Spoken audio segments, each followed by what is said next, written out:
Welcome back to Real Food Mental Health with Cody Cox. Today's guest is Michelle Davies, and she was a real delight to talk to. She's doing a lot of wonderful things. You'll hear about some of them in today's episode. But she is an internationally recognized healer in osteopathy and a health coach. Her journey has been one of transcending the labels and titles that have defined her since the age of 13, breaking free from limitations to uncover her true purpose. With over 27 years of experience, Michelle empowers individuals to take ownership of their pain and transform their lives through a blend of clinical diagnostics, hands-on techniques, and spiritual connection. As the author of Miracle Worker and Mental Clarity, her mission is to inspire others to rise above the roles imposed on them, align with their divine blueprint, and embrace a life of vitality, freedom, and fulfillment. Before we get into today's episode, I wanted to share one thing. I always have something to share with my listeners, but the latest thing that I'm excited about is I am giving away a free metabolic health bundle. This includes a Garmin fitness tracker. Garmin is a leading brand in fitness trackers. This particular model that I'm giving away does track your heart rate, your sleep, your steps, and a bunch of other things. But then, in addition to the fitness tracker, the winner will get a choice between either two individualized nutrition sessions with me or free entry into the Restart program, which I've mentioned on previous episodes. If you would like to enter this giveaway, go to beavercreekwellness.com/giveaway. Now, an important thing to note, this giveaway is a contest, so the more you share and participate in the challenges, the more entries you will receive, thus increasing your chances of winning. So have fun with it. beavercreekwellness.com/giveaway.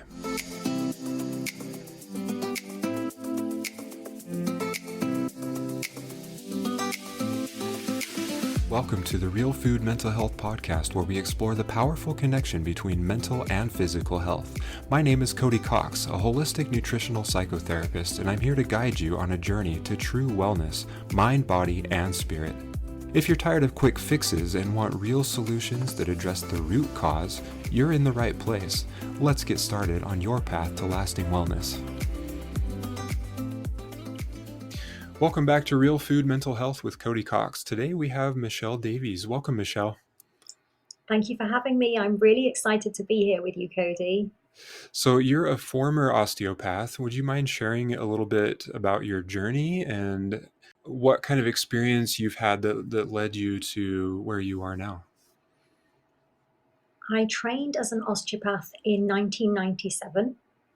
Actually, I graduated in 97. I started the training in 1994 when I was 18, and it was a 4-year degree course in osteopathy.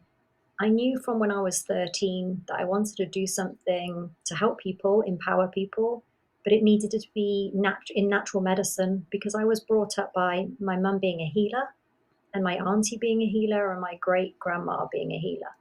So for me, I was raised on remedies and reflexology and healing. So I wanted to also have the experience of a degree, though. I wanted the fun of university, Mm-hmm. and there wasn't a great deal of choice because it needed to be natural and a degree. So it was either being a chiropractor or an osteopath, and I chose osteopathy. So I trained then when I was 18, and I've been in private practice practicing osteopathy since then. I haven't. I've had my practices. I'm now practicing in London, which is a new venture, being in Harley Street. But my practice has always been in Bromyard and Herefordshire. So I was just serving my local community, really up until perhaps last year, 2024, and now my work has become more international and treating people from, I think, every county really in the United Kingdom. So my reach is much, much greater now. And so for listeners who aren't familiar, what is osteopathy? Osteopathy is an art, it's a science, and it's a philosophy. It dates back to 1874. The founder of osteopathy was actually a doctor and a surgeon, but at that time, surgery and the drugs they were using, or they were experimenting, were killing more people than helping. For example, they didn't have anesthetics, they didn't have pharmaceutical drugs. So the osteopath and the founder was actually helping to cure people from pneumonia, meningitis, and wasn't really so much back pain, as it's perhaps known to most people that osteopaths practice osteopathy and they treat back pain. But actually, the history of it is that it was about treating illness and treating disease. It's only really known now that it's more musculoskeletal, mechanical. Mm. We treat all ages, or particularly I do. Not everyone practices the same way that I practice, but I work with babies from 1 or 2 days old, or young, I should say, through to the elderly with arthritis. And I treat every and any condition that someone has got. So it doesn't matter if that patient has got cancer or epilepsy or is suicidal or has chronic back pain or an arthritic knee or foot issue or maybe vertigo or insomnia. So it's a wide range of symptoms that I help with.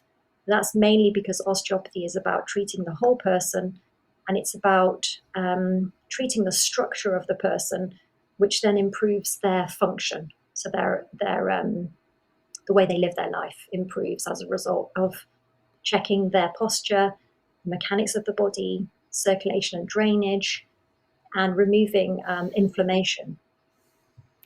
Yeah, and I think some people would say, "Oh, well, that's out of scope of practice for some practitioners to focus on so many things. We have to specialize." At least that's how it is over here in the U.S. They Mm. they are pushing us clinicians to specialize, but the value in holistic health is we recognize how everything is interconnected. Yes, And and I know you also focus on mental health or brain health too. How does that tie into physical health? yes. So I am free of a regulator. I'm not regulated. I'm not registered.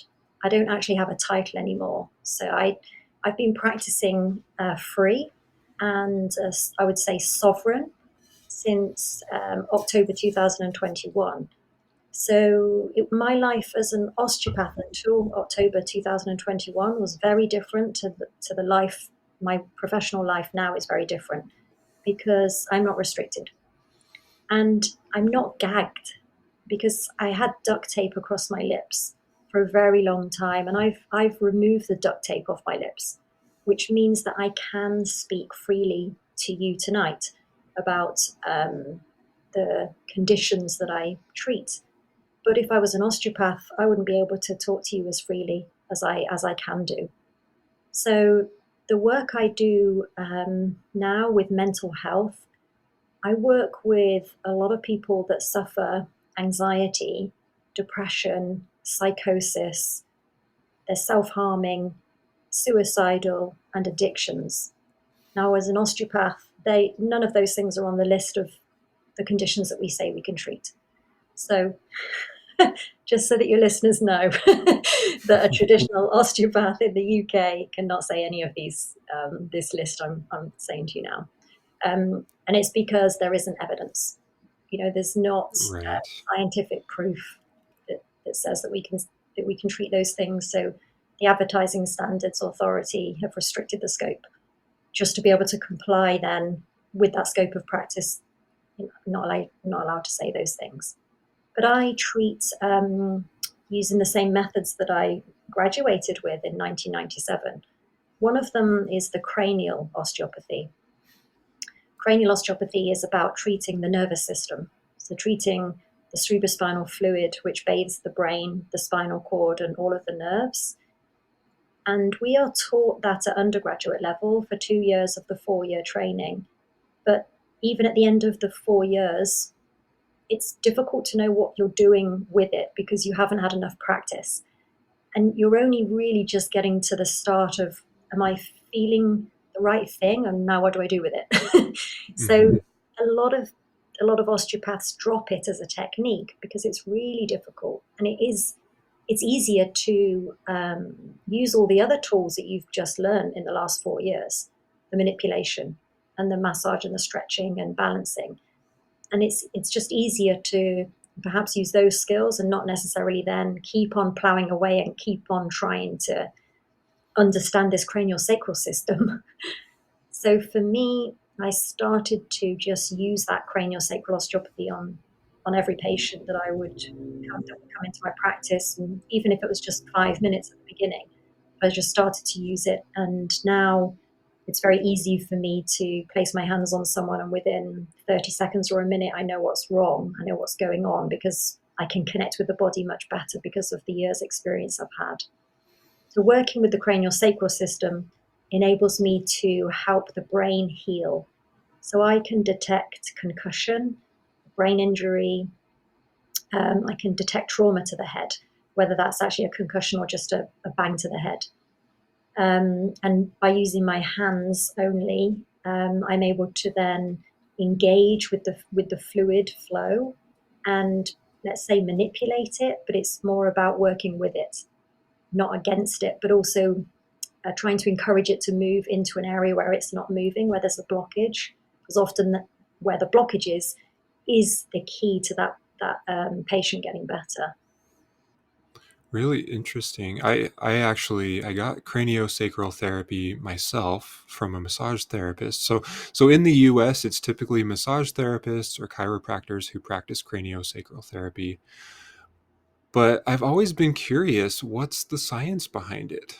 How does that play a role into mental health? So you said that you're able to detect concussions or brain injuries. How can you do that using craniosacral techniques? Part of it is the training, and part of it is being gifted, and part of it is being spiritually connected. So I imagine that there aren't very many studies out there that you could look at to find the evidence of it working. There are some studies. For example, it's used to treat digestive problems in infants. They have been able to do that study, and they've used craniosacral therapy or osteopathy in hospital settings where you've got premature babies, and it's shown that it increases their oxygen. So there are some studies like that, but they're limited because they're so expensive, and it's very difficult then to find the number of patients that would undergo perhaps the placebo trials. Um, not treating and treating some of the patients that's a dilemma. But it's the time and the expense which is a problem, and there really isn't any money in providing those scientific studies either. It's not going to really make the pharmaceutical industry any money. Um, I was treating a little baby or a child recently, and that was interesting because their daughter, they are actually measuring the oxygen levels of the child because she's prone to epileptic fits. And what was really interesting is that she reported to me that after the treatments with me, the child's oxygen levels had improved. So the child's oxygen would be 95, 96 out of 100. And it was up to 98 out of 100 with my treatments. And it's with my treatments, we've been able to maintain that as well. And these are just 15-minute appointments as well, not long treatments. And I've only really seen her a few times as well. Um, but I can only really talk from my own experience and seeing the results of treatment in my own practice over 27 years and the over 55,000 consultations that I've been able to help people recover from all sorts of things. And we know it works because of the miracles that happen within a very short space of time. So I could be treating someone who has been in a psychiatric hospital. They've been in for months, maybe 5, 6 months. They are fully medicated, and the medical profession aren't sure now what to do with them because they've tried everything. Yet the child, usually these are young children I'm treating, the child is still suicidal, still having dreadful suicidal ideation or suicidal thoughts, they're hearing voices, that the voices are telling them to hurt themselves. And one particular recent case, she recovered in 2 treatments with me. And there was, up until that point, there was no improvement with her. And then after the second treatment, she hasn't once attempted on her life, and she was trying to take her life by strangling. And the parents brought her to me because they didn't know what else to do. The daughter was desperately wanting help. Um, and they'd heard me actually on a podcast, and they just reached out to me to see if I could help. And with her, I detected a concussion. And we worked out that she'd banged her head on a trampoline, I think when she was about 9. And that was the catalyst. So the concussion to me feels like no vibration. It's like a depletion of energy. There's virtually no movement in the tissues. It's very dense. And it's around particular areas where I'm feeling.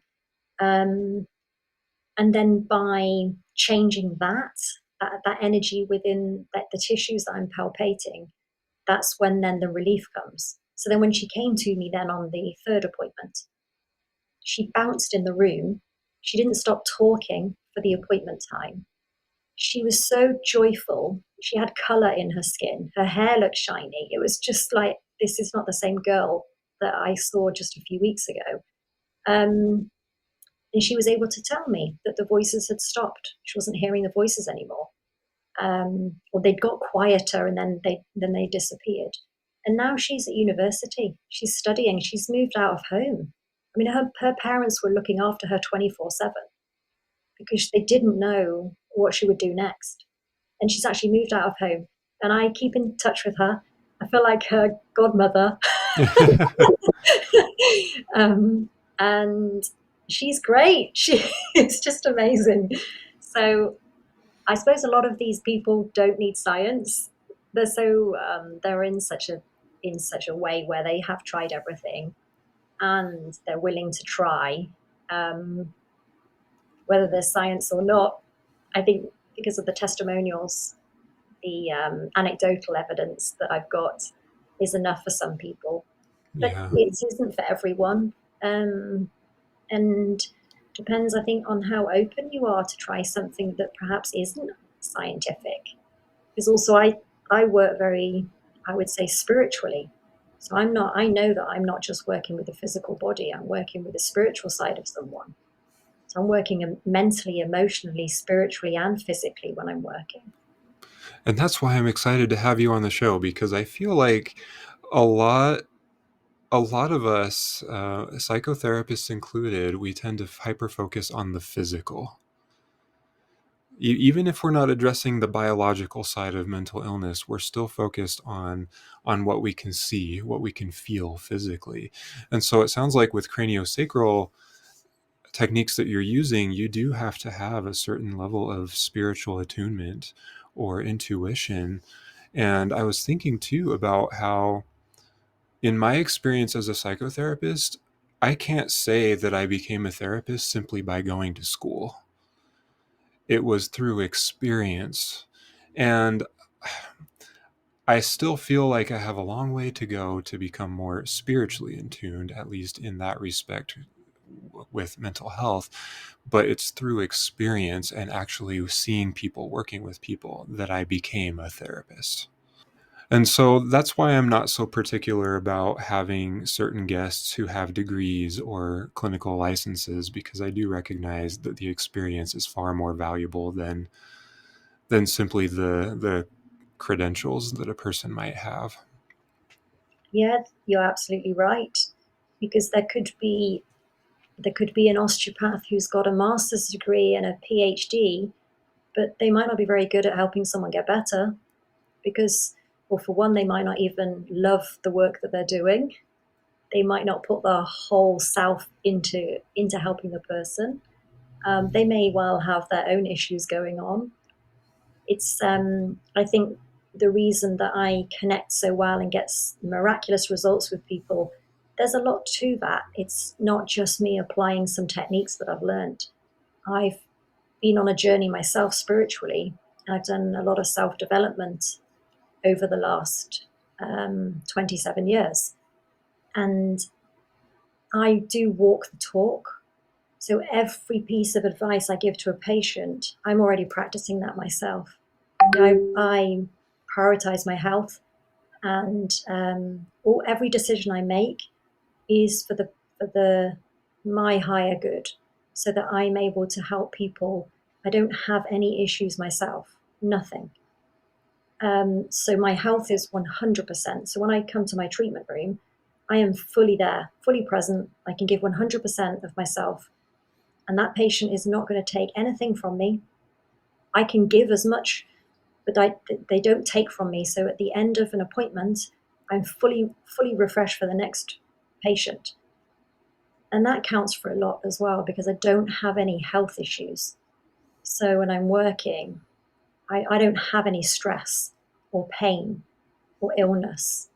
Um, I have treatments regularly myself so that I am fit and able, but I don't smoke and I don't drink and I don't eat sweets and I don't really eat processed foods, and I exercise and I drink water and I take supplements, and the things that I suggest to patients I follow, and I pray, and I use biofrequency healing on myself as well. So I think, and I combat fear and anxiety. I go through something that may feel uncomfortable. And lots of things then have helped me to be stronger, more resilient, a better person, so that I can help more people. So I think that comes into it. And I think that's important too. I think the best practitioners are those who practice what they preach. And I did yoga teacher training in India, and they taught us that too. They said, if you're going to be teaching yoga, you need to be practicing it at least 3 times a week yourself, because you can't be a good teacher unless you have a personal practice. No, it's like if you wanted financial advice, you are not going to ask a broke person, or you shouldn't ask someone who's broke for financial advice. If you're going to ask for health advice, you should ask a health expert and not someone who's sick. There are plenty of practitioners out there that are sick, unfortunately, because they True. don't actually walk the talk. And I think many of us too we're so busy. We know that we should be doing the things that we're telling our patients or our clients to do, but we don't have the time or the energy to do them ourselves. Yes, And I've seen that so many times. yes. So you mentioned, going back a few minutes to, we were talking about the craniosacral Mm. therapy that you do, and you had mentioned infants with digestive problems. And I've always wondered, what can we do for infants, especially if, like, I mean, obviously it can be hard to detect if they have a mental health issue, but as far as birth trauma goes, that I think that's something that really deeply affects a person as they become an adult and for the rest of their lives. So, what is it that you can do to help a person with something like birth trauma? So, in every case of someone being depressed or anxious or suicidal, I have found a head injury, and a lot of those stem from birth. So, unfortunately, that infant has come into the world through maybe ventouse or forceps or cesarean. It could even be a delivery that's too fast or too slow, and there's just a period where the baby's got stuck. And unfortunately, it puts a lot of pressure on the glymphatic system. And the glymphatic system is what keeps the brain healthy. It's our natural detoxing ability of the brain. And that's what can get blocked from the trauma. And if that blockage then stays, that area of the brain is not fully cleaning itself. It's not cleansing. It's not restoring. And that, unfortunately, lasts the entire lifetime of that individual. So I say to people, the best gift you can give your child is to take them for cranial sacral therapy or cranial osteopathy, because it's worth spending your money when they are little, when they're very young, because you could be preventing a lot of chronic ill health and mental ill health as well as physical, and also spiritual disconnection, you could be preventing these things by taking your child young enough. Now, there are symptoms of the brain being hurt or the trauma. So if you have a child that is not digesting food properly, so they may well be getting reflux, they might be constipated, or they might be being really sick, or you've got a baby that isn't latching onto the breast and is not feeding properly, and then it could be a sleep issue. So the baby is awake more than they're asleep. Or it could be that the baby is just really unsettled and crying, and the parents just don't understand why they're so distressed all the time. Then through to when they're a little bit older, the child that seems to be naughty, the one that's kicking and biting and being really disruptive and not listening, um, and just hard work. You know, all of these signs are that there is something wrong with that child's brain or the glymphatic system, let's say.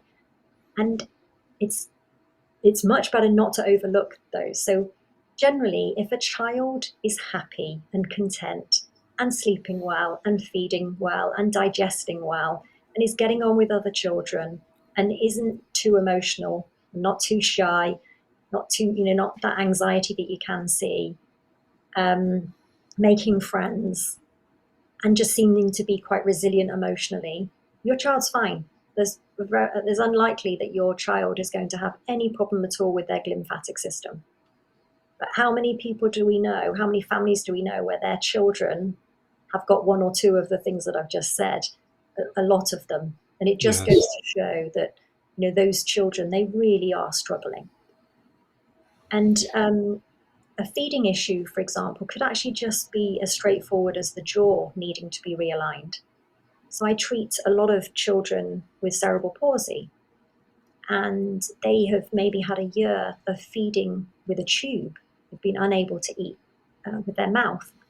They've been tube fed. And then the parents will bring the children to me for me to help them eat better, because they don't want them to rely upon the tube, or they've recently come off the tube and they want them to be able to eat food better, swallow better, chew the food, and also for it not to be coming out of their mouth, and for them to not take as long to eat.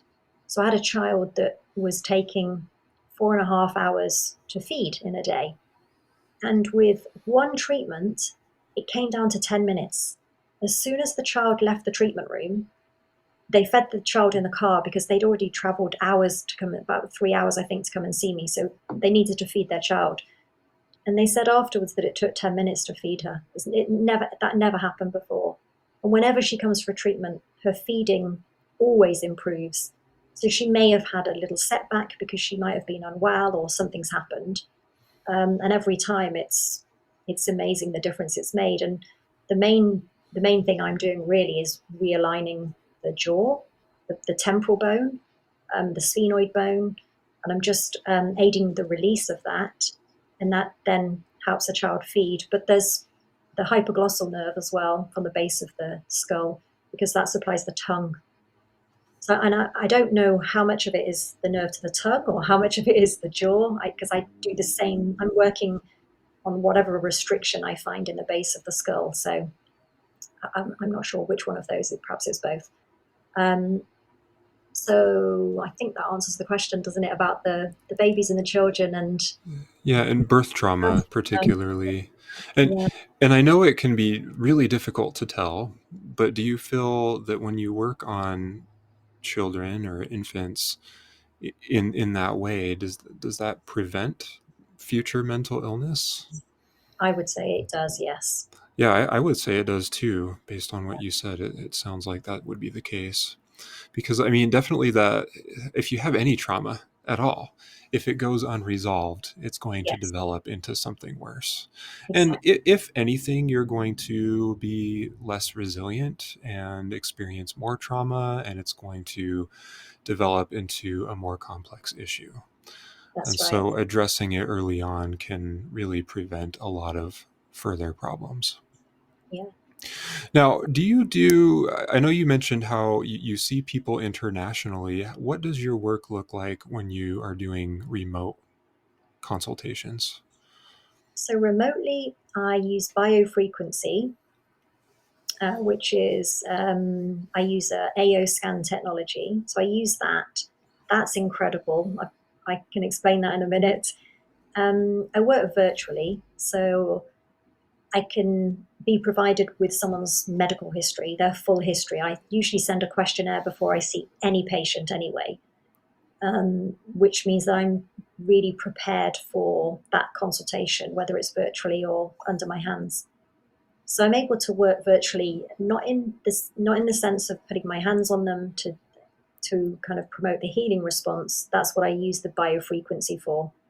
The virtual appointments are still diagnostic, or like looking at the differential diagnostic and being able to give advice and suggestions.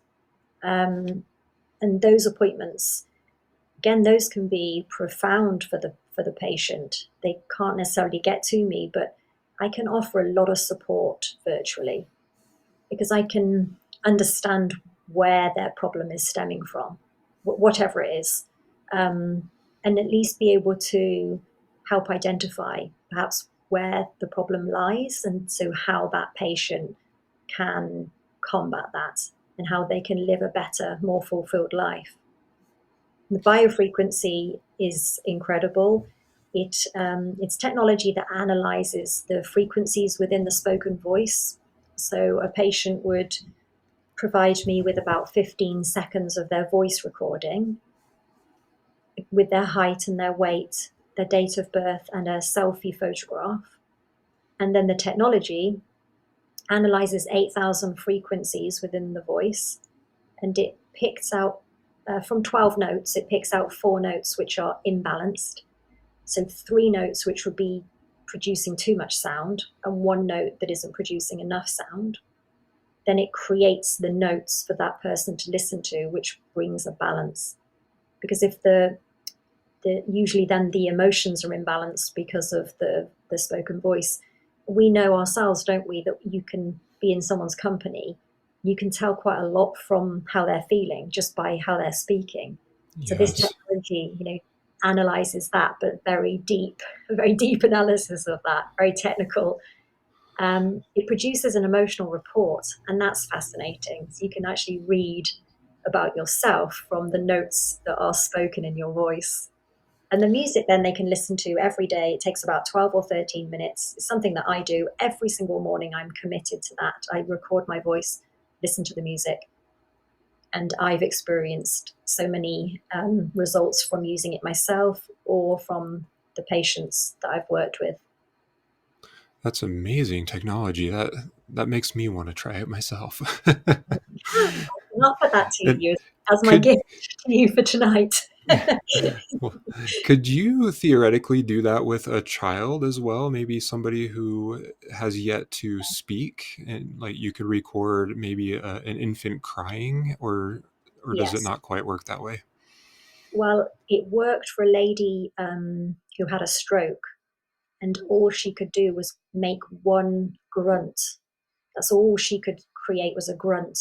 And I used that, and that was enough.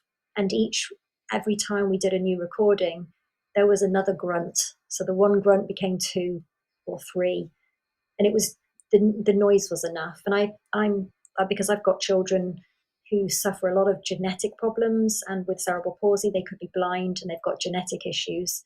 So a lot of the children they don't speak, but they make noise, and so the parents record the noise that the child is making, and we just analyze that, and it's proving to be really helpful because you can see the child where they just are calm.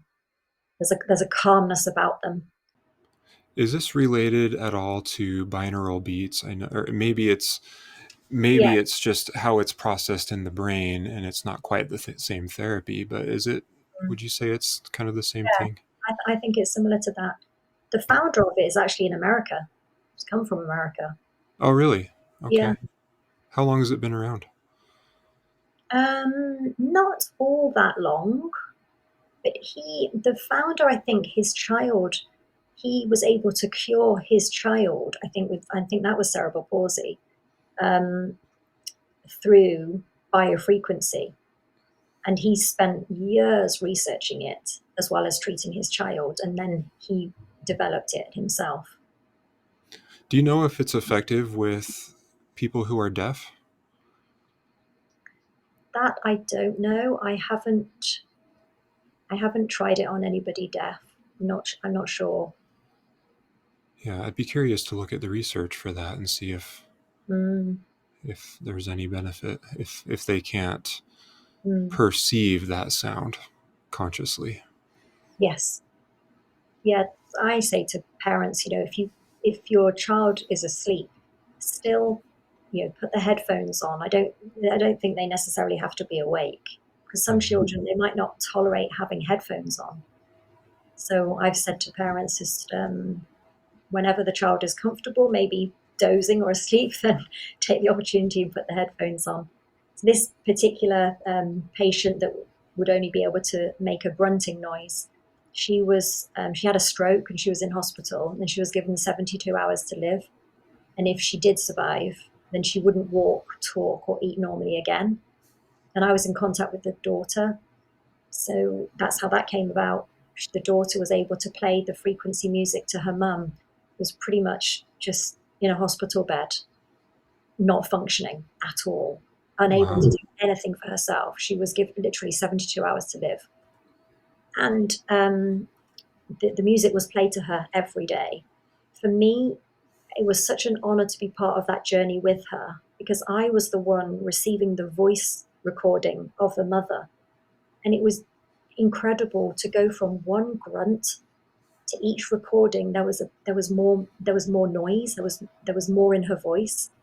And by the end of it, because she walked out of hospital 111 days later, talking normally, being able to eat normally, she walked out.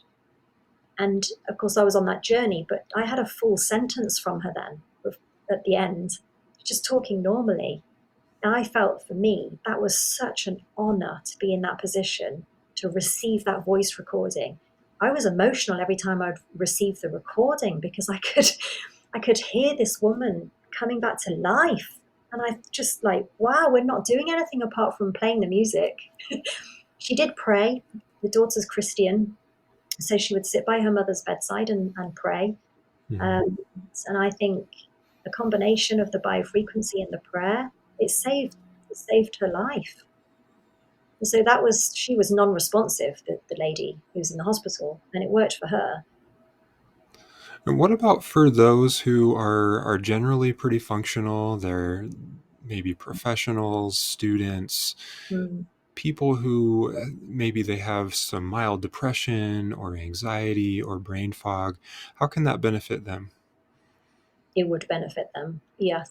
I mean, we shouldn't really be at a point where we're absolutely desperate before we seek help. We should Right. really be much more preventative. It's like I was saying before, how when you are addressing the trauma early on, you're helping to prevent future trauma by building resilience. Yes. And so, kind of the same concept here as Yes. you're treating it before it gets worse. Yeah. Every single symptom that somebody has is a sign of dysfunction. And unfortunately, people miss the signs because Mhm. they think, oh, it's my age. I've been told it's arthritis. Or I've been told it will get better. Or my friends and family have the same thing. And it's very easy, I think, to just accept something as hurting, or like, I've got some brain fog, but it's fine. It's just that's just to be expected at this stage of life. But actually, no, it's not. I think if everybody could listen to their body and have much more awareness, and then take action on something that's persistent. The things that just come and go, that's fine. But when something really does keep persisting, like if you're having headaches, that is not acceptable. If you're having migraines, it's not acceptable. But people somehow find that it is. They think that it's okay. Mhm. And a lot of people, of course, take drugs. They take medicines, pharmaceutical drugs, which just masks the problem. And actually, they're never, ever treating the root cause. And the danger is that that becomes a problem, more of a problem. So that person could develop Parkinson's, could develop dementia. Well, actually, if they paid attention maybe to the brain fog or the chronic fatigue or the recurrent infections or the migraine, then they may have been able to prevent the worst problem, which is around the corner. Mhm. And once you get to that point, that's hard to come back from. I mean, I've successfully been treating people with dementia, and that's wonderful because even I don't even know if I'm going to be able to help. I don't know with anyone if I'm going to be able to help. I just, with every patient, it's a case of I can do my best and let's see Mhm. what happens. It feels like I can help because I can feel so much wrong. And then when when with a patient who's got dementia, I'd be thinking, how can I help this person who's got dementia to then not have dementia? It seems like an impossible task, but it hasn't been. It's been a case of no, have this patient, having a couple of treatments has then been able to hold a conversation. They've been able to engage much better. They've been more present and with it, and more emotional, and being able to connect with their family and friends better. And their memory is improving, and they can talk better, got better verbally better. And again, I think, wow, I could have very easily said no. I don't treat. I can't treat that. And I've had to question myself a number of times as well whether do I do this or not? Do I think I can help? But I've learned along my path recently, more recently, to if someone's asking me for help, then to do what I can to help them. Because more times than not, it's been either life changing or massively significant to that person's life. And I could have very nearly said no because I didn't believe maybe in myself or didn't believe in the patient's ability. And I've learned lessons from that because these people have got better. And that's often how it goes when we're working to help improve people's health. We can't guarantee results because everybody's so different. Yes. And you were talking about how many of us are either we're not aware or we attribute our disease or our illness to age. I hear that a lot, by the way. Yeah. It's I have arthritis because I'm getting older. Yes. I have memory problems because I'm getting older. But what Mm. I'm also running into is a lot of us don't quite realize, it took me many years to realize this, but what a lot of us don't realize is what we think is age is actually the compounding effects of poor lifestyle choices I over agree. time. And so quite often, say for instance, somebody who's in their 20s generally is a pretty healthy person, Mm. but that's also usually when they start engaging in unhealthy habits. And so it catches up to them by the time they're in their 30s, or if Yeah. they're lucky, in their 40s, until they start to reverse those bad habits and start engaging in healthier activities. Yeah. So, kind of switching topics a little bit here, I'm curious about your book called Mental Clarity. Can you tell us about that? Yes. Mental Clarity, I published only really recently in 2024, last year. And there are 10 chapters in the book. It's a self help book. The subtitle is Daily Habits to Clear Brain Fog and Improve Focus. There's a lot of content about what people can do every day to make a difference. And it's not about affordability because a lot of the choices people can make is actually to do with their sleep hygiene or the types of foods that they're eating, or perhaps exercise and they're not exercising, or socially connecting with people, or doing brain exercises. And the other aspect of it is the spiritual side. So some of us would say that the cerebrospinal fluid is the Christ oil, or if you're not Christian, you would say perhaps it's the sacred secretion. Hmm. If you're spiritual, maybe, but not religious.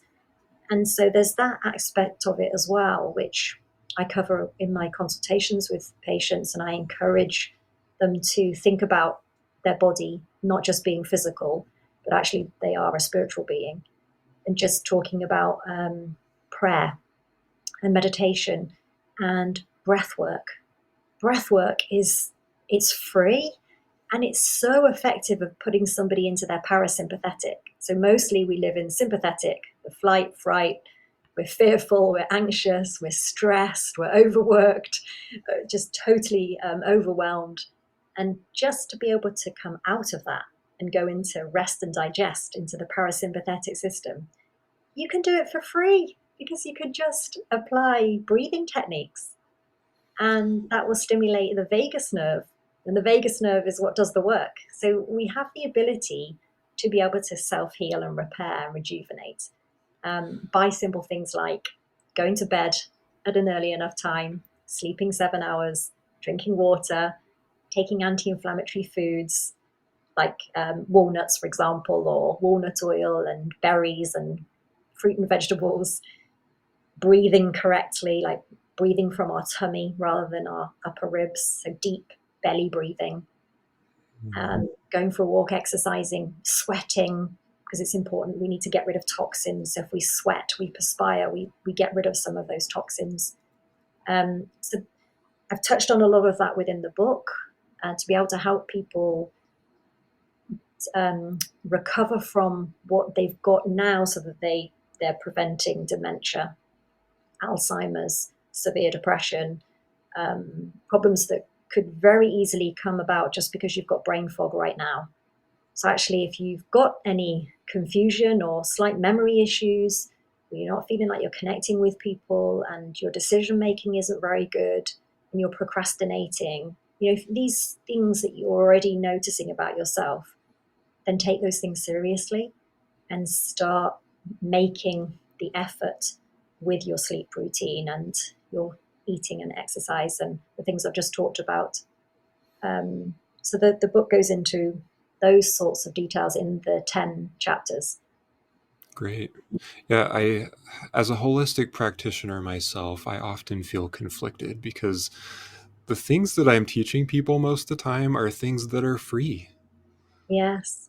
And I've come to the conclusion that the true cost of living in this world is actually free. It's just that the social pressures that we have, the professional responsibilities, all these things, consumerism, all these things are coming together to make us think that the cost of living is so expensive. Healthcare is expensive.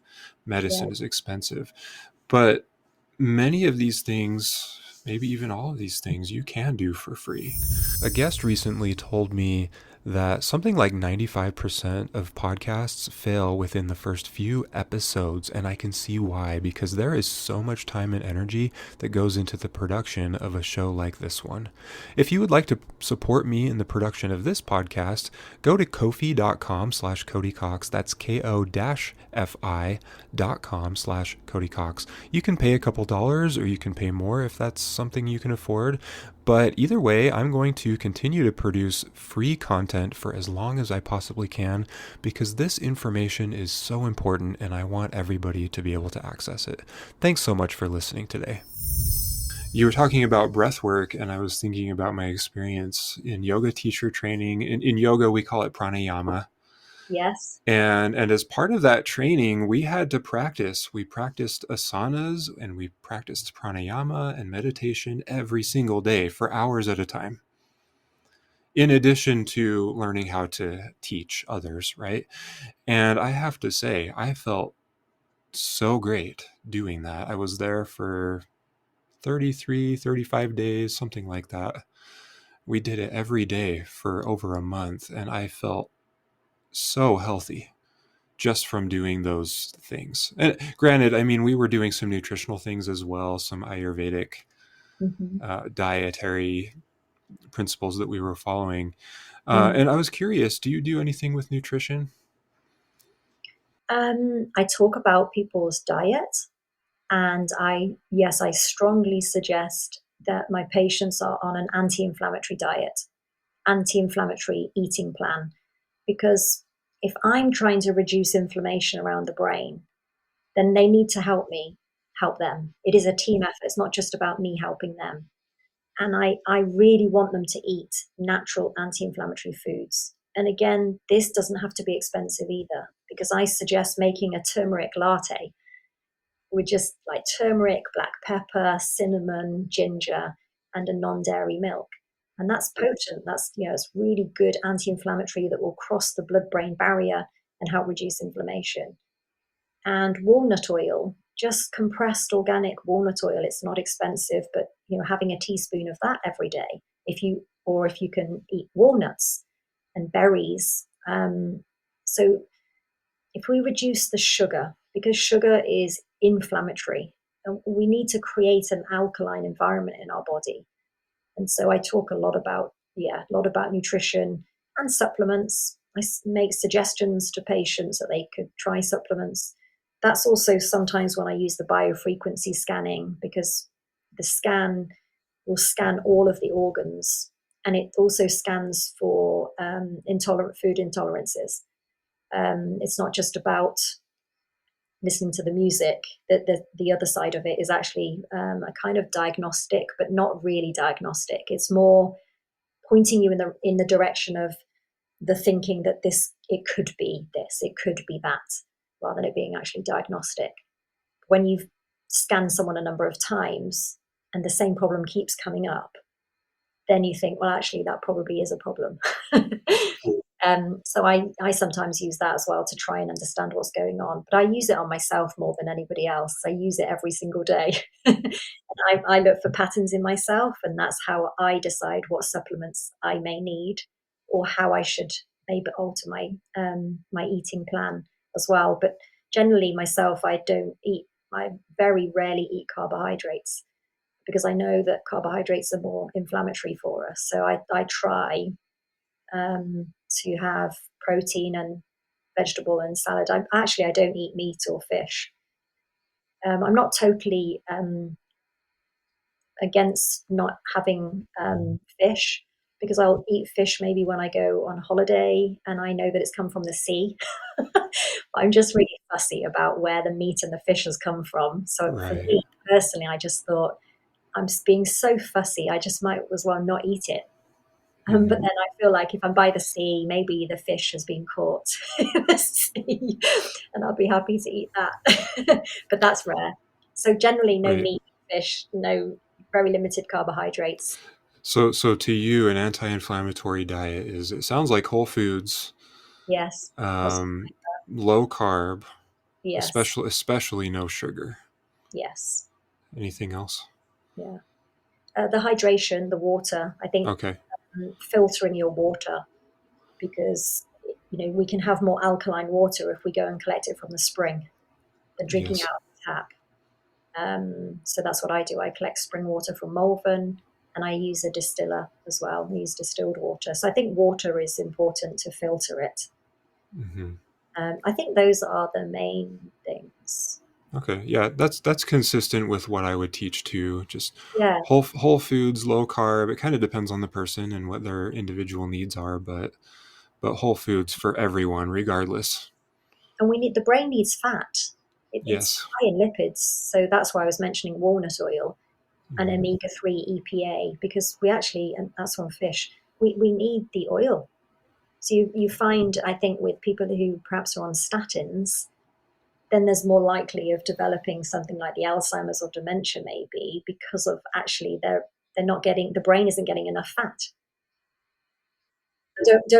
Don't quote me on that, but I think that is I think that is what they found. If you maybe look at the cardiologist, Dr. Asim Malhotra, his work's brilliant on statins. So Um, if I've said anything there that's not actually accurate, please follow it up. But the brain definitely needs fat. So what we don't really want is low fat food, because often the low fat food is what's got full of sugar anyway. right. If it's low fat, it's higher Yeah. in sugar. It might have some unhealthy fats even, and that's what I see a lot in the Yes. United States. We use a Yes. lot of vegetable oils, which are just, Yes. they're rancid fats. They're not good for our cells. They cause inflammation around the brain, don't they? It Yes. frying in the wrong type of fat causes inflammation of the brain. Yeah, the omega-6 fatty acids. The statistics last I heard were we are getting 20 times more omega-6 fatty acids than we should. Wow. And it's not that omega-6s are necessarily unhealthy, but it's just so out of balance that it's causing this inflammation. And Yeah. so we would do well to significantly reduce those omega-6s and maybe even supplement or just focus on those whole food sources of omega-3s to help Yeah. balance things out a little bit more. And I tell people all the time the brain is mostly made of fat and water, which Yes. tells us we need to make sure that we are eating healthy sources of fat in addition to, I know you were talking about drinking water, especially if it's spring water, filtered water. Drink lots of water. Yeah. At least 2 liters a day. And it's surprising that people find that that's actually a lot.